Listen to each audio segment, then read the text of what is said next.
Bismillahirrahmanirrahim. Assalamualaikum warahmatullahi wabarakatuh. Perkenalkan, nama saya Syahir Ramadhani, NPM 2008260015. Di sini saya akan mempresentasikan mind map saya yang berjudul kelenjar pituitari dan hormonnya pada blok basic endocrine and metabolism.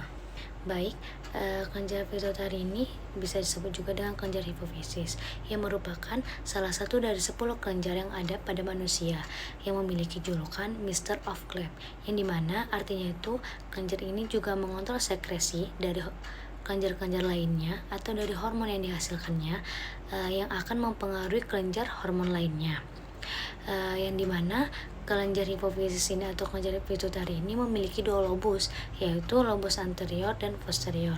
Dan untuk lobus anterior ini bisa juga disebut dengan adenohipofisis, dan untuk lobus posterior ini bisa juga disebut dengan neurohipofisis. Untuk lobus anterior memiliki dua bagian, yaitu vas distalis dan vas tuboralis. Dan untuk begitu juga untuk lobus posterior memiliki dua bagian, yaitu vas nervosa dan vas intermedia. Secara makroskopis, vas distalis yang berada di lobus anterior pituitari terdapat acidofil, basofil, dan sel kromomorf, yang dimana sel acidofil ini memiliki 40% yang identik dengan warna merah, dan untuk basofil memiliki 10% yang identik dengan warna biru atau agak keunguan, dan untuk sel kromomorfnya ini yang berwarna pucat. Selanjutnya itu ada lobus posterior pituitari pada bagian intermedia. Secara histologi, dia itu memiliki sisa kantong ritme, dan untuk bagian vas nervosanya memiliki banyak sekali akson dan badan-badan herring. Selanjutnya ada hormon-hormon yang dihasilkan dari lobus anterior atau adenohipofisis. Yang pertama itu ada growth hormone atau kita kenal sebagai GH, hormon GH, yang dimana hormon ini bekerja untuk mendorong pertumbuhan dan perkembangan pada anak dan remaja. Selanjutnya itu ada hormon prolaktin, yang dimana hormon ini bekerja merangsang sekresi air susu pada ibu hamil dan juga memicu kelenjar ovarium agar dapat menghasilkan hormon estrogen dan progesteron. Selanjutnya itu ada thyroid stimulus hormon atau yang kita kenal sebagai TSH, yang dimana hormon ini bekerja merangsang kelenjar tiroid agar hormon tersebut dapat menghasilkan hormon tiroksin atau hormonnya sendiri. Atau juga dapat mengatur kecepatan sekresi dari hormon T3 atau tiroiodotropin dan T4 atau tirotoksin, dan kecepatan reaksi kimia yang terdapat di seluruh tubuh. Selanjutnya itu ada hormon adenokortikotropik atau yang kita kenal sebagai ACTH, yang dimana hormon ini bekerja merangsang kelenjar adrenal agar dapat memproduksi hormon yang ada pada adrenal dan dapat mengontrol fungsi korteks adrenal dengan menggunakan cara mengatur pengeluaran glukokortikoid dari korteks adrenal.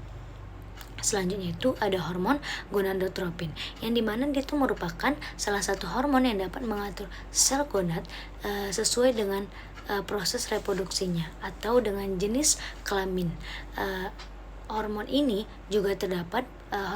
terdapat pada wanita dan pria.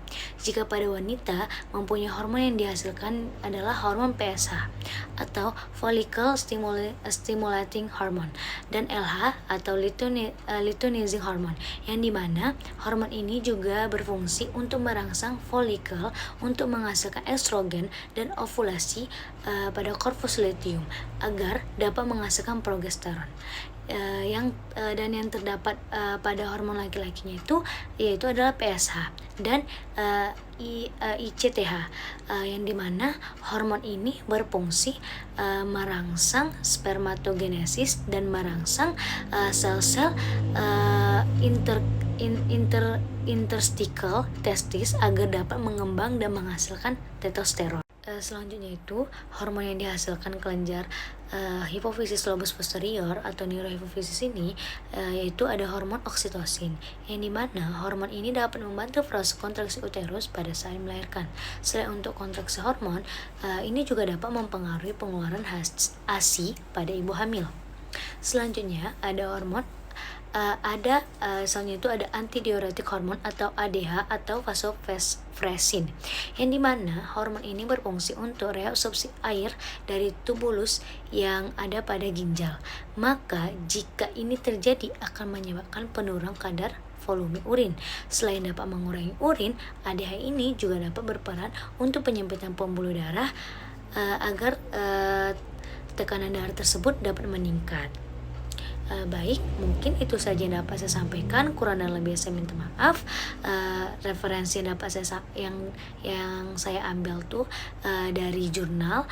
Yang pertama itu ada Bahri Rab, dia itu dari tahun 2019, kemudian ada Dini dari tahun 2020, kemudian ada Rose dan Paulina, dia dari 2019.